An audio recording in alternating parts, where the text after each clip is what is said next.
마음 초대석. 와. 나이 들수록 우리가 인간관계가 되게 좁아지고 만나는 사람들이 굉장히 비슷해지거든요. 근데 마음 초대석을 통해서 다양한 분야에 있는 다양한 생각을 가진 분들을 많이 접하면서 너무너무 한 주 한 주 활력을 찾고 있거든요. 그래서 너무 기대되는데 오늘은 어떤 분이시죠? 조민영 그림책 심리지도사 선생님을 모셨습니다. 우와, 안녕하세요. 선생님 안녕하세요. 반갑습니다. 반갑습니다. 조민영입니다. 네, 선생님 제가 그림책 심리 지도사라고 말했는데 뭐지 하는 분들이 있을 것 같아요. 조금 자세하게 본인 소개를 좀 해주실 수 있을까요? 제가 하는 일은 크게 보면 독서 치유라는 작업이에요. 그러니까 독서를 통해서 책을 매개로 해서 사람들의 심리를 읽어내고 그 읽어낸 심리를 가지고 자기가 갖고 있는 여러 문제들을 이렇게 같이 얘기할 수 있게 해주는 사람, 그림책 심리 지도사는 그 독서 치유에 사용되는 책을 특별히 그림책으로 주로 쓰는 사람이기도 합니다. 저희가 오늘 수업을 좀 배워보는 컨셉으로 그렇죠. 하려고 합니다.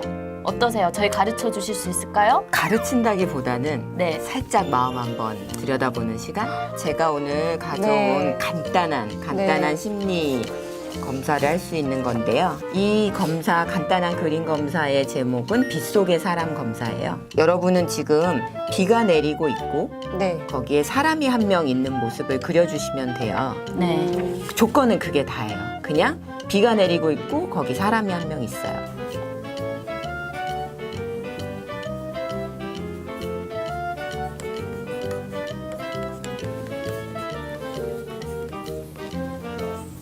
완성하셨습니까? 네. 그냥 빗속의 사람을 그려주십사라고 부탁을 드렸는데 두 분이 참 다른 그림을 여기다 놓고 이제 얘기를 좀 나눠볼까요? 빗속에 사람 한 명을 그리라고 하신 거 아니에요? 자신을 그리라고 한 거 아니고.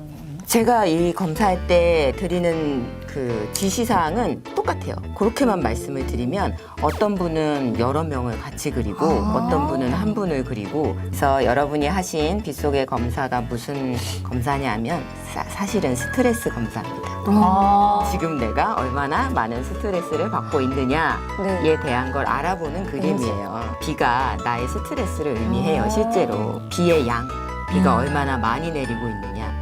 그 다음에 비의 질, 비가 얼마나 비의 질이라는 게 비의 강도, 얼마나 세게 많이 내리고 있느냐. 그리고 방향도 가끔은 막 휘몰아치듯이. 네, 그렇죠. 여러분은 지금 이렇게 위에서 내려오지만 다르죠. 그리고 재밌는 게 뭐냐면 제가 지금 두 분한테 드린 도구가 정확히 똑같아요. 이 비하고 저 비하고 느낌이 많이 다르죠. 네.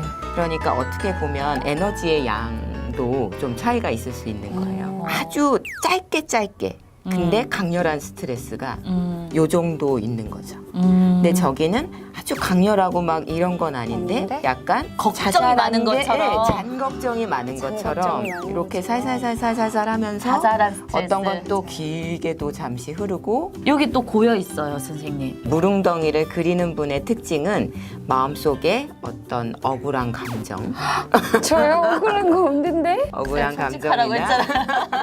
내 마음속 어딘가에 감정이 약간 어딘가에 고여있는 그런 맞아요. 걸 뜻해요. 제가 좀 감수성이 남다르긴 합니다.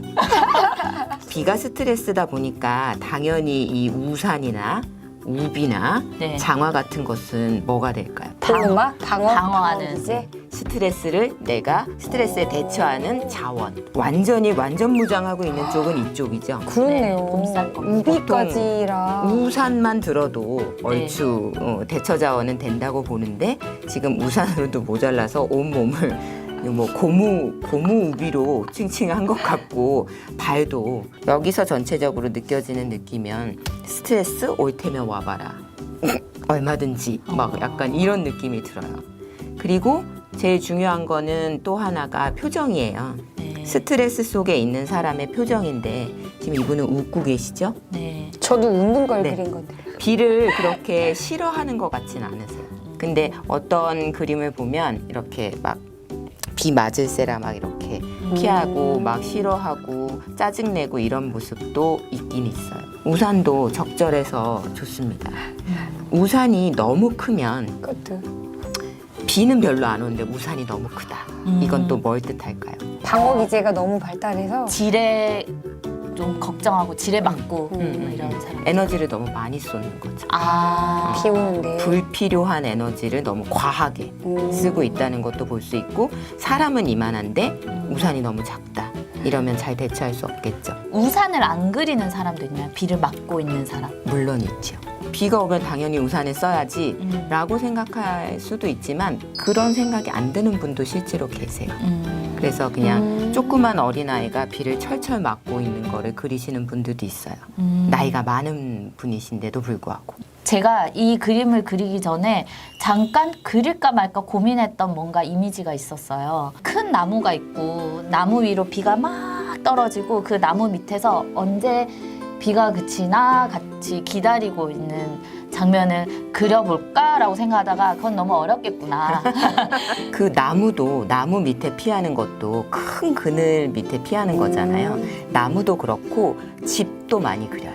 아 집을 그려요? 처방. 네, 지붕, 처마 이렇게 해서 그 밑에 딱 숨어 있는 걸 그리는 사람도 있어요. 그거 같은 경우도 두 가지로 해석할 수 있는 게 더 단단하게 스트레스에서 방어가 된 것처럼도 보이지만 어떤 면으로는 스트레스를 이겨낼 수 있는 힘, 우산을 들고 뛰어들 수 있는 힘 같은 면으로 보면 약간 이렇게 피해 있는 듯한 느낌? 독서 치유나 심리 치유할 때 그런 원리가 뭐냐면 이것도 사실은 매개 치유의 일종이에요. 그림을 보고 그 사람의 심리를 읽어내잖아요. 그래서 난 아무 지시도 하지 않았는데 그렇게 그렸다면 그 사람 마음은 그런 모양이다라고 우리가 미루어 짐작할 수도 있겠죠.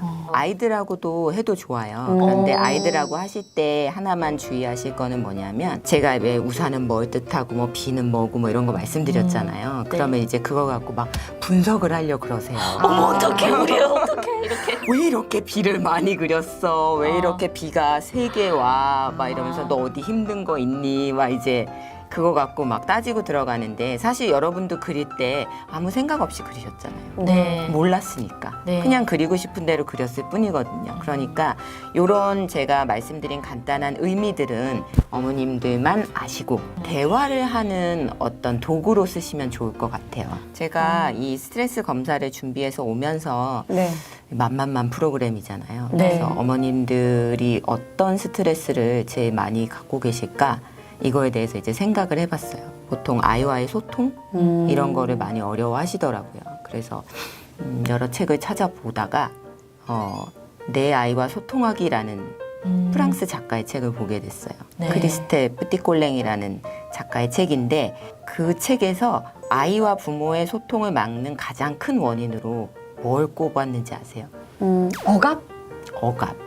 또 저는 부모의 걱정? 부모가 아이에게 갖는 죄책감이라고 합니다. 부모는 항상 훈육을 해야 되잖아요. 사랑으로 양육도 하지만 아이한테 옳고 그름이나 적당한 한계를 지어줄 수 있는 훈육도 같이 해야 되는데 부모가 아이한테 미안한 마음, 죄책감이 많을 경우에는 적절한 선에서 한계를 지어주는 훈육을 할 때 마음이 약해지게 된대요. 엄마는 맨날 늦게 와서 나랑 놀 시간도 없잖아. 그러니까 지금 뭐 9시 넘었지만 나 이제 엄마 막 봤는데 나 1시간만 더 놀면 안 돼? 막 이렇게 나와버리면 안 돼. 그래도 일찍 자야지 그 소리가 안 나오는 거예요. 그럼요. 되게 내가 미안하니까. 맞아요. 그럴 때 굉장히 갈등을 겪거든요. 저도 굵은선 하나 넣어야 되는데 생각났어요. 갑자기 맞아요. 그런 부분이 많기는 한 것 같아요. 네, 좀 잘해주죠. 마음이 그러니까 네. 과도하게 잘해주게 돼요.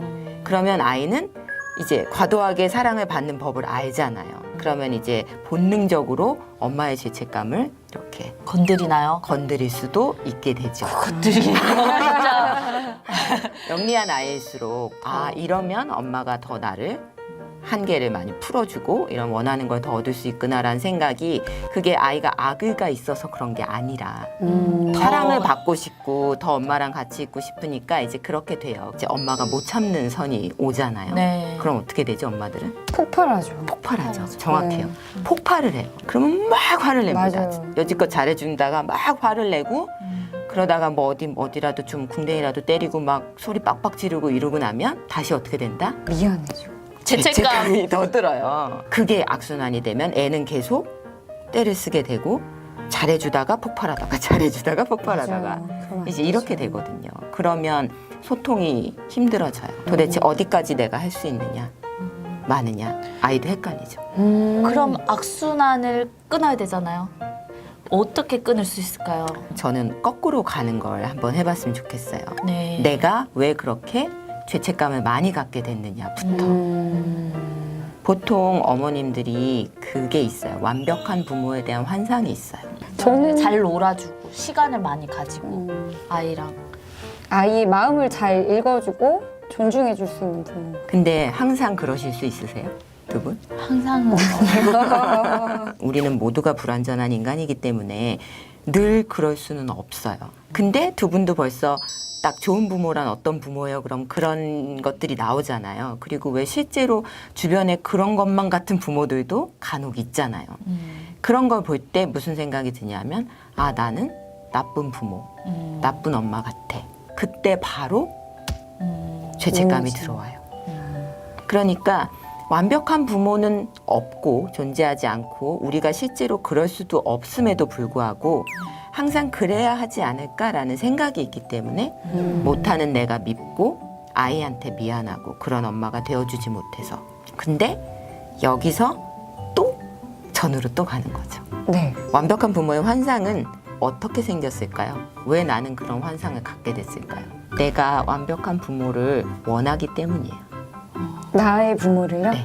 나도 어렸을 때 왜 우리 부모 또한 나처럼 되게 그쵸. 부족하잖아요. 부족하고 맞아요. 때론 나쁜 부모도 있고 맞아요. 그다음에 좋지 않은 부모도 있고 다 있었단 말이에요. 우리 부모가 이러지 않았으면 내가 어땠을까? 맞아. 우리 부모가 나를 이렇게 길러줬더라면 내가 이렇지 않았을 수도 있지 않을까?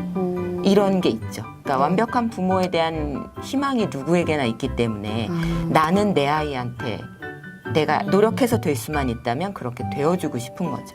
사실 그 양육에는 정답이 없다라는 얘기가 있어요. 네. 보통 이론을 배우면 실전에 나가서 이렇게 써먹는데 이론이 제일 안 먹히는 분야가 부모래요. 그럴 것 같아요. 왜냐하면 분명히 이렇게 하면 된다 그랬는데 내 아이한테는 안 먹히거든요. 네. 그리고 저 집 애한테는 잘 통하는 기가 막힌 방법이 우리한테는 안 먹히거든요. 어쩌면은 조금 내 스스로 우리 부모님을 조금 용서하고 이해하는 그런 자세가 먼저 필요할 수도 있다라는 생각을 들어요. 저도 저희 부모님에 대한 불만으로 좀 고민을 했던 시기가 있었는데 이제 나이가 들고 부모님이 이제 연세가 많아지면서 그거를 내려놓은 순간이 있었어요. 그냥 너무 싫은 점이 있는데 그냥 그래도 우리 엄마니까 우리 아빠니까라고 딱 받아들여 놓고 보니까 내 자식도 내 맘대로 크지는 않잖아요. 100점짜리 자식이 될 수 없는 걸 알면서도 우리는 인정하고 사랑하는 것처럼 부모도 100점일 수는 없을 것 같아요. 스스로도 조금 그래 이게 나야 있는 그대로 노력은 하겠지만 어쩔 수 없는 부분은 조금 안고 가야 되는 부분도 있을 것 같아요. 나이가 들면서 저절로 그렇게 되죠. 네, 내가 그런 것 해보니까 같아요. 아는 맞아요. 것도 있고. 근데 결혼을 하시고 나면 이해가 다 되고 더 너그러워지시던가요? 저는 좀 이해되는 부분이 있었어요. 제가 머리를 저희 엄마가 잘 못 묶어줬었어요. 근데 그게 늘 불만이었거든요.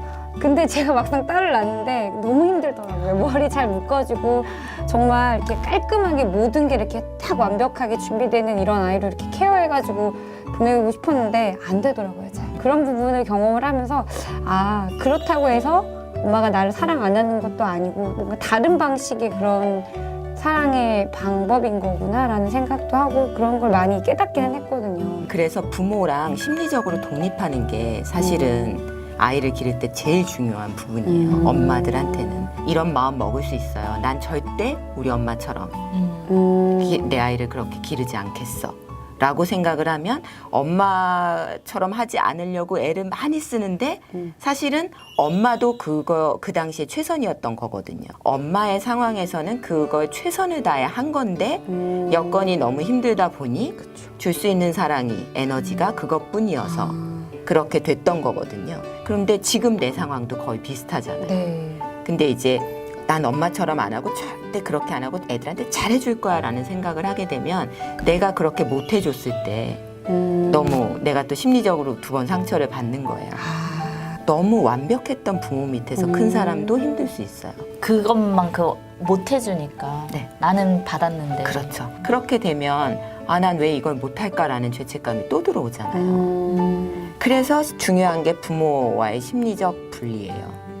엄마는 엄마고 나는 나고 또 나는 나고 내 우리 아이는 애는 우리 우리 애고. 그러니까 방법은 세상에 우리가 통할 수 있는 방법은 어쩌면 하나밖에 없는 거예요. 모든 부모와 모든 아이가 통할 수 있는 방법이 있는 게 아니라 이 세상에 하나뿐인 나, 이 세상에 하나뿐인 내 아이. 우리 둘만이 찾아가는 그런 방법을 우리가 발견해야 되는 거죠. 방금 말씀하신 그 내용을 희곡으로 쓴 작품이 있어요. 프랑스 극작가 조에 폼무라라는 사람이 쓴 희곡집이에요. 이 아이는 내게 힘을 줄 거야. 우리 부모한테 내가 그들이 생각하고 있는 그런 딸이 아니라는 걸 보여줄 거야. 엄마가 날 믿어주지 않았던 게 잘못이었다는 걸 보여줄 거야. 내 아이는 내 아이가 되는 걸 자랑스러워할 거야. 내 아이는 행복한 아이가 될 거야. 얘는 부족한 게 없을 거야. 필요한 걸 다 가지게 될 거야. 난 내 아이가 슬프게 놔두지 않을 거니까. 어느 날 저녁 엄마를 우리 집에 초대할 거야. 엄마가 나에 대해 얼마나 잘못 생각했는지 깨닫게 해주기 위해. 엄마는 자기가 아이들한테 한 것보다 내가 더 잘할 수 있다는 걸 보고는 참을 수가 없을 거야. 그러면 난 정말 행복할 거야. 얘는 꼭 행복해야 해. 꼭 그래야만 해. 이게 임신 8개월 된 여성이 자기 네. 남편한테 하는 독백이에요. 어우, 근데 소름 정말 끼치네요, 이거. 제가 평소에 갖고 있는 생각과 되게 비슷한 게 너무 많아요. 생각해보면 잘하려고 노력하는 건데 그 잘하려고 노력하는 게 엄마와 그러니까 우리 부모, 나의 부모와 그게 끊어지지 않는 무언가에서 비롯된 거긴 한 것 같아요. 다정하지 못한 엄마에 대한 생각이 있었기 때문에 내 아이한테는 화 안 내야지, 끝까지 이해할 때까지 설명해줘야지, 기다려줘야지, 뭐 화내지 않아야지, 때리지 않아야지, 뭐 이런 뭔가가 다 저한테는 이게 강박처럼. 방금 말씀하신 것 중에서 강박, 그다음에 방금 힘주어 말씀하신 절대. 이게 자연스럽지 못하다는 거예요. 말기 못 알아듣고 진짜 답답하면 짜증 낼 수 있잖아요. 화도 낼 수 있잖아요. 근데 절대 그러지 않을 거라고 한다며요. 그러면 과하게 참는다는 거잖아요. 그다음에 만약에 그렇게 참았는데도 해버리게 되면 나한테 오는 자괴감, 실망, 자괴감, 난 또 이래버렸어 라는 데서 오는 그게 너무 크다는 거예요. 이거 읽어보시면 아시겠지만 이분은 자기 엄마랑 아빠한테 완전히 매여 있어요. 그러니까 내 아이를 키우는 거가 어떻게 보면 부모한테 복수하기 위해서, 부모가 나를 잘못 봤다, 내가 얼마나 훌륭한 애인지 모르니까 내가 보여주겠다. 근데 이 마음으로 아이를 낳으면 그 아이한테 뭐가 또 가죠? 얘는 아무 맥락 없이 그냥 딱 태어났을 뿐인데 사실은 여기서 풀리지 않는 갈등을 아이한테로까지 대물림이 되는 거죠. 그래서 부모가 할 수 있는 최고의 것, 부모가 아이에게 줄 수 있는 최고의 유산이 10억을 남겨주고 뭐 좋은 집을 몇 천만 원짜리 뭘 남겨주고 뭐 이런 게 아니라 내가 내 부모와 해결하지 못했던 문제들을 내 선에서 해결하고 내 대에서 끝내고 아이한테는 그걸 연결해주지 않는 것. 그래서 말이나 행동을 하거나 내가 어떤 대처를 할 때에 내가 아직도 부모님의 영향 속에서 어떤 말을 하고 행동을 하고 있구나 라는 걸 알게 되면, 인지만 하게 되더라도 아차 싶어서 10마디 막 쏟을 게 좀 줄겠죠. 저희 둘의 심리에 대해서 또 얘기를 해주셨고, 육아맘들을 위해서 또 좋은 얘기 많이 해주셔가지고 저희가 좀 울다 와야 될 것 같아요. 먼저 선생님 나와주셔서 오늘 너무 감사하고요. 네. 우리 2부에서 만나는 걸로 하고,